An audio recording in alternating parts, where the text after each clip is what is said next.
So we are live right now talking a little USFL with the man, the legend, XFL Jim. How you doing, my man? What's up, everybody? I'm doing great. We're 2 weeks into USFL action. I feel like the games have been pretty fun for the most part. I'm really hype. I'm just excited to see where this season takes me. I'm loving life.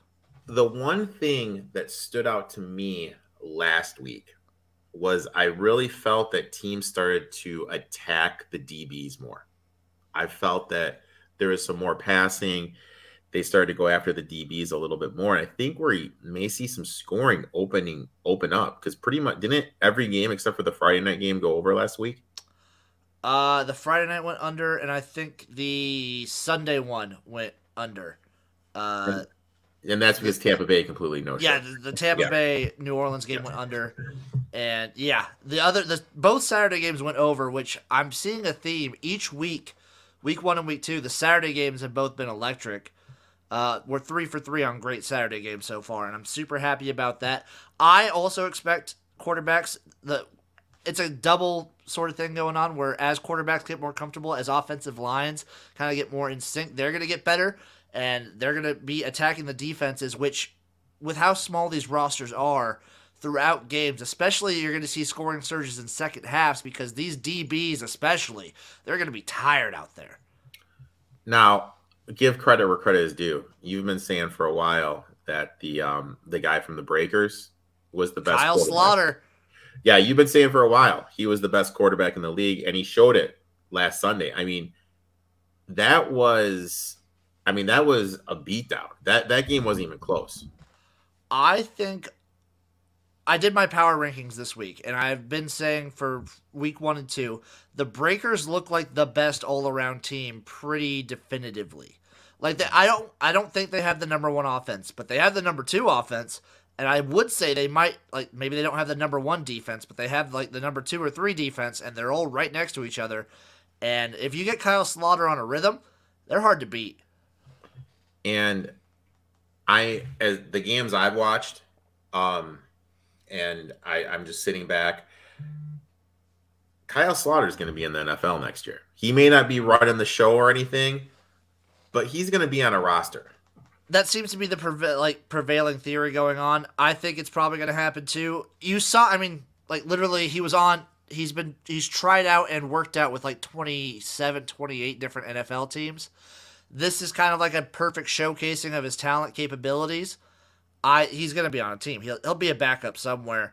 It sucks to see a great a great USFL talent like that leave, but the kid's electric, and he looks great. But doesn't it though give more, how can I say this?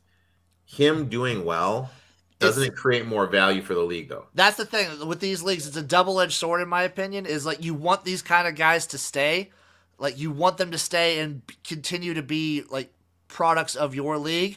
But the fact that you're showing that we're getting these guys to the NFL, hopefully brings in more high-level talent to replace them. It's kind of like a double thing. I want to keep these guys because you want to be able to root for players consistently on these teams. But then you also want to as a league, you'd want to advertise, say, we're putting guys in the NFL. Now, this may be a dumb question. If it is, I'm sorry. Hypothetically, let's say I'm an offensive lineman from wherever, whatever I don't get drafted. I don't get any invites to NFL camps. Can I show up in week 5? I'm not sure how the USFL's doing it. The XFL was doing tryouts, and they had a whole practice team you could do. You might be able to do something like that. Usually mid-season, if you're mid-season on these things, probably not. Mm-hmm. You'd probably have to say you don't get say you're a college guy trying to go into the draft. You probably have to wait till next year. You probably have to wait till the USFL does their draft. Hopefully they would do it earlier than they did it this opening year, so that you kind of have time to have a full training camp. But you'd have to wait till something like that. And I gave it some thought, and I think this hub was the right play for the first year. There's similar with a lot of this stuff. There's two sides of this coin. The first heads, the positives, everything's right there. USFL is controlling it. Yeah. It's kind of nice to have all the teams practicing everything right there in just one spot. It saves on costs for sure, and it allows them all the production to be kind of like consistent for each game. The negatives are going to be, and it might just be a Birmingham thing. Every non-Stallions game has had a noticeable lack of crowd. Yeah. But I mean, like, we kind of knew that. We knew that was coming, yeah. That it was going to happen, but I look at it like this. You have a team like Birmingham, and they're sold out every game. Just wait until this Saturday night game. That's why. So the USFL did a cool thing where they bumped it. It was going to be like a Saturday morning game, but they switched them. So the number one game of the week, the Stallions versus the Breakers, the number 1 and number 2 teams, the only undefeated teams right now, are playing Saturday night, 7 p.m. on Fox in Birmingham. That game should be electric. That's going to be awesome. That is going to be awesome. And I think that what this is showing with it being so many people in Birmingham, once wherever, let's say Michigan Panthers playing Kalamazoo, Michigan, or like, wherever in Michigan. Exactly. I think it's going to draw crowds into the stadiums of these like bigger cities that don't necessarily have a sports team. So I think once next year, we're going to see Birmingham type crowds in pretty much every place. I think so too, especially based on the fact that these people will have already been able to see them on TV and kind of get a vibe for what they can expect from these teams. It's also nice to, in year 2, just seeing on a spring league, seeing a year 2 is a nice sign that this league is here to stay. It's going to be here for a while. I mean, like, it's putting up numbers, and I think, like you mentioned, the revenue stream and everything with the hub, I think that was the big thing. So now, big shoes, man. I mean, like, just winners, man. Just I'm seeing some patterns. I've seen one pattern emerge for sure. Okay. In Stars games, take the over. Okay. No matter what. Stars have, in my opinion, the number 1 offense, and their defense is maybe middle of the pack. Okay. So that just leads to a lot of points in this kind of league. So let's pull these up. Because, I mean, if it wasn't for my goddamn Michigan Panthers, I think we swept the board last week. We were really close. So we have an interesting game to start us off on Saturday. No Friday Night Lights here. We have the Tampa Bay Bandits versus the Houston Gamblers. I have a lean in this game, but I'm going to be interested to hear what you think. I feel like this almost has to be a bounce back spot for the Bandits. And listen to me here. So the Bandits looked really bad against the Breakers. But the week before, they looked really good against the Maulers. I feel like that's more of a product of the Breakers being really, really good. Maybe the Bandits had like an off week or something like that. The Gamblers' offense is not the Breakers' offense. Clayton Thorson, as much as I want to hype him up and believe he still can be decent, is not going to do to the Bandits' defense what Kyle Slaughter did. I would think this might be a low-scoring affair because the Bandits' offense, maybe against this Gamblers' defense, won't be as productive. Maybe, like, especially if they start pulling Jordan Tomu like they did against in that last week. If he's, like, getting pulled and stuff, I don't like a ton of points in this game. But I like the Bandits, and I like a -1.5 for sure. I like the Bandits here, too. Like, you hit it in the head. For me, gambling's all about buying low, selling high. And, I mean, with how they got dismantled by the Breakers, you got to take the Bandits here. And, like, still just looking at it pure talent-wise, the Bandits still have a bunch of people on offense that are very talented.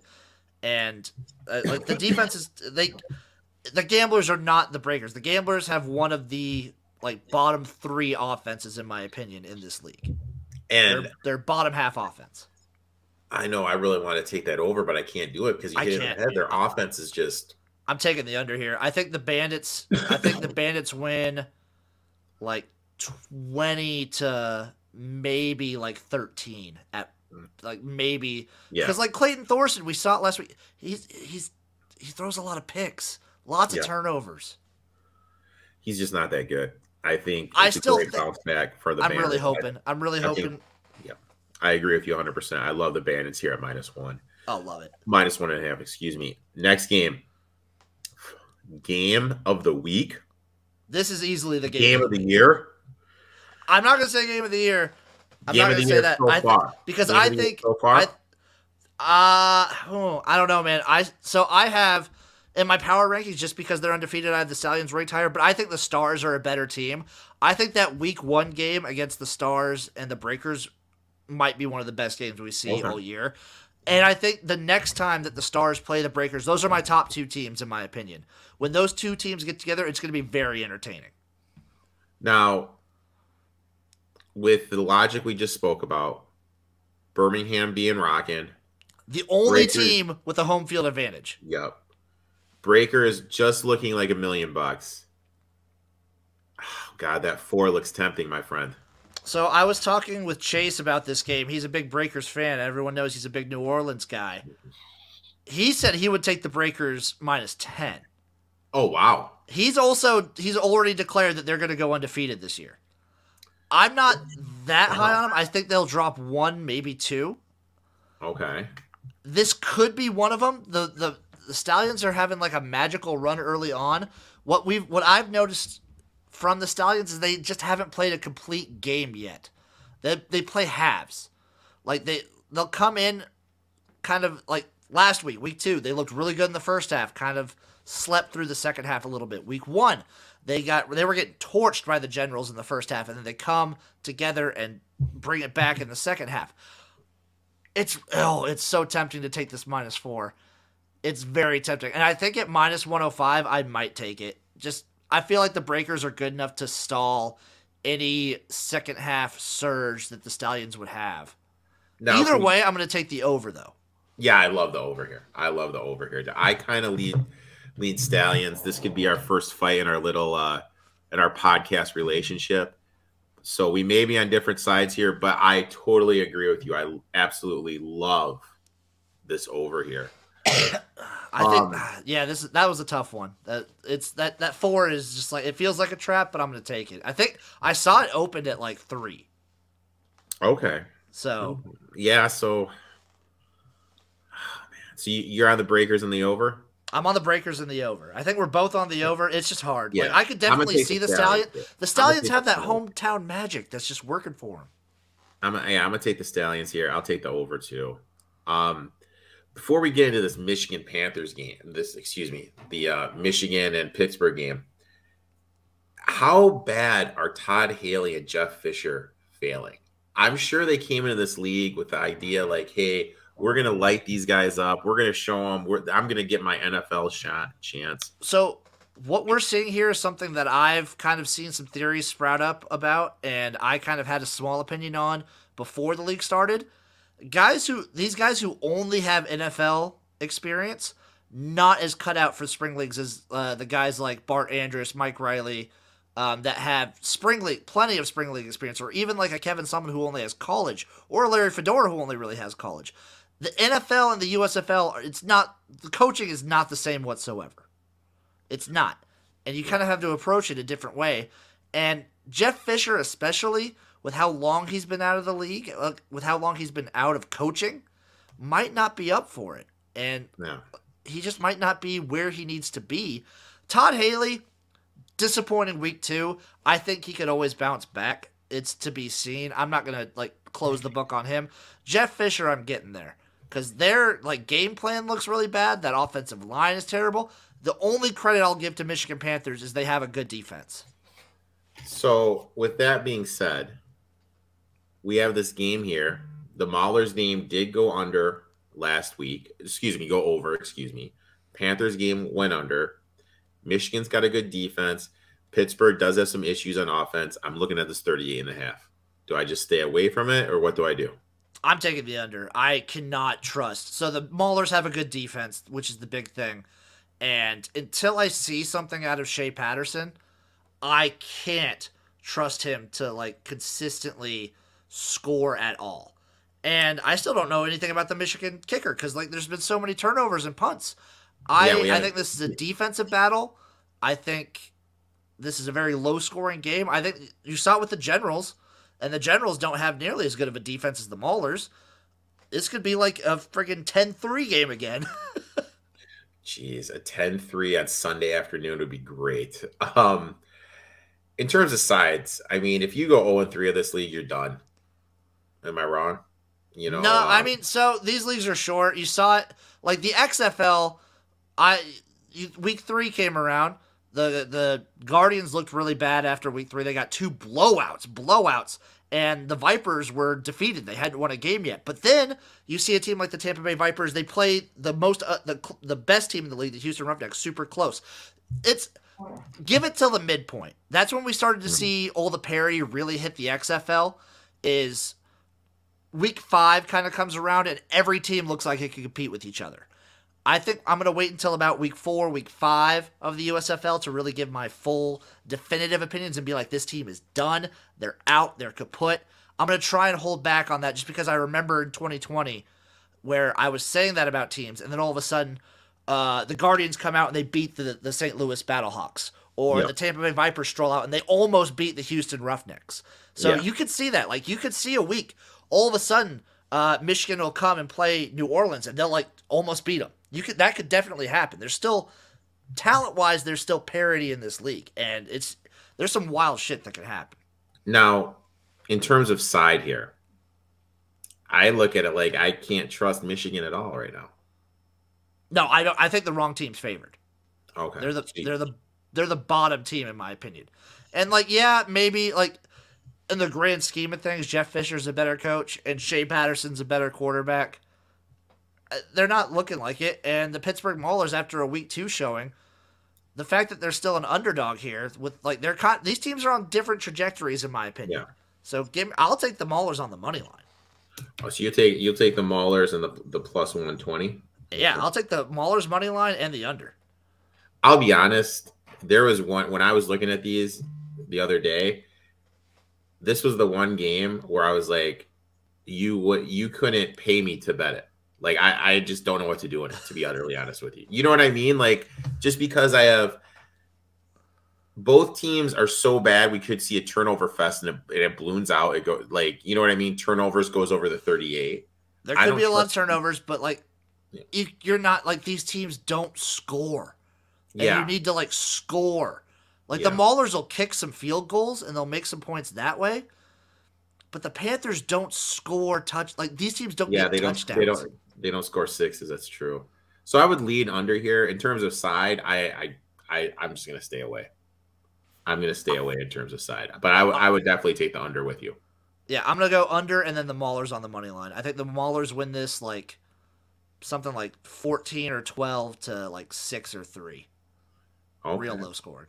Now we got your team, the Stars, only laying 1 against the Generals though. Yeah, this is a really cool one. I am upset that I think this game's on Peacock, which is kind of lame. But what can you do? That's fine. I think hopefully it's free on Peacock. Hopefully you can just get the app and still just watch it. This is the best passing attack versus the best running attack. This is a kind of styles make fights thing. The Generals have the best running game in the entire league. The Stars have the best passing game in the entire league. Super fun. Both defenses are kind of so I'm definitely leaning over 40.5 here. I'm going to go with the Stars just because the Generals' 2-quarterback system is still a little fluky to me. I hate it. I absolutely hate it. I watched that game. I hate it. I hate it. And the saying is, if you have 2 quarterbacks, you don't have 1 quarterback. You know what I mean? Like, I hate it. I hate. I don't know if they can, but if I'm the Generals, I would try and trade Luis Perez to a team like the Maulers. Yeah, that makes. And just roll with DeAndre Johnson. I mean, obviously you still want a backup, but. And if I need to, I'm gonna just keep. Put the over under? How many times are we gonna hear about Perez learning to play quarterback on YouTube? Every game they will bring it up at least once, maybe twice. I want them to bring up the fact that he could have been a professional bowler. I didn't know that. That's my favorite Luis Perez fact, is he gave up a potential career of being a professional bowler to pursue football. Really? Yeah. Yeah. You know what? That is something I did not know. I love that. Great dude. So let's just review here. Game 1, I'm only playing the Bandits here. you're taking the Bandits in the under, correct? Yeah, so I'm trying, with these spring leagues especially, I try and play every spread and every total in each game. Okay. Okay. Hey, man. What's the saying? Shoot or shoot, man. Shoot or Exactly. shoot. Dude. Um, Stallions, Breakers. We're both on the over, but I'm gonna take the Stallions. You're gonna take the Breakers. That's right. We'll have to bet a nice little can of Busch Light on that bad boy. Um, Maulers, Panthers. We're both on the under. Yeah, we're both on the under, and I'm on the Maulers money line here. You're on the Maulers money line. Okay. And then the Sunday night game, I think we're both on the Stars and both on the over. I think so, yeah. Yeah, so a lot of agreement. Except we'll call it the Busch Light bet of the week between you and I. I like that. Loser has to buy the other one a nice little can of Busch Light. So yeah. So Jim, dude, 3 weeks in a row, man. The turkey, dude. Thanks for coming on, my man. You got some awesome stuff going on, dude. You got the gymnasium. I tuned into it last week. Heard you and Chase give your thoughts about the games. You have the cooking show you do, and you have your recaps and previews. Why don't you tell everybody what's next on the cooking show? So it's actually coming out. If you're watching this live, it's tomorrow night. I'm cooking an Argentinian steak dinner. Oh, now is there a marinade for that? I'm going to try my best at making a chimichurri sauce for that. So. Oh my God, dude! Look at you. Not a marinade, but I'm going to have a chimichurri with it. Okay, I don't dude. I don't even know what the hell that is. I'm not gonna lie. The only time I've ever had chimichurri is when I worked at a Filipino restaurant as a waiter, and they would put it on steak and stuff. It was really good, so I'm gonna try it. I'm not gonna lie. I've never heard of that, man. So I'll definitely have to Google that, give that a try. And then what do you guys have planned for the gymnasium this week? The cool stuff for the gymnasium coming up is in the next couple weeks. Because about mid-May, we're going to start breaking down every game of the upcoming college and NFL football season. Oh, wow. That's when we start going through week 0, week 1. So every week we'll be breaking down every single game of the week for college football and the NFL. Oh, wow. I'll definitely have to tune into that. I mean, I'm not going to lie. I mean, I love basketball and everything, but at the end of the day, there's just something about football, dude. It's beautiful. Just something about football. Jim, thanks for coming on. Everyone, make sure you give him a follow. He's on Twitch, Twitter, Instagram. Is that it? No, I'm on everything, dude. I'm on Twitch, Twitter, Instagram, YouTube, TikTok, Facebook. MySpace? I don't really go on Facebook, but I'm on MySpace yet? Yeah, I have a MySpace. I have an OnlyFans. Oh, wow, dude. So I'm on everything. But no, XFL Jim, great follow. I'm following him on everything. Thanks for coming on, man. And, are you going to be around for next week, man? You down? I don't see why I shouldn't be. All right. Awesome, my man. And one of us will be drinking that nice Busch Light as a win. Thanks for coming on, man. Best of luck in your bets, and we'll talk next week, buddy. Let's do it.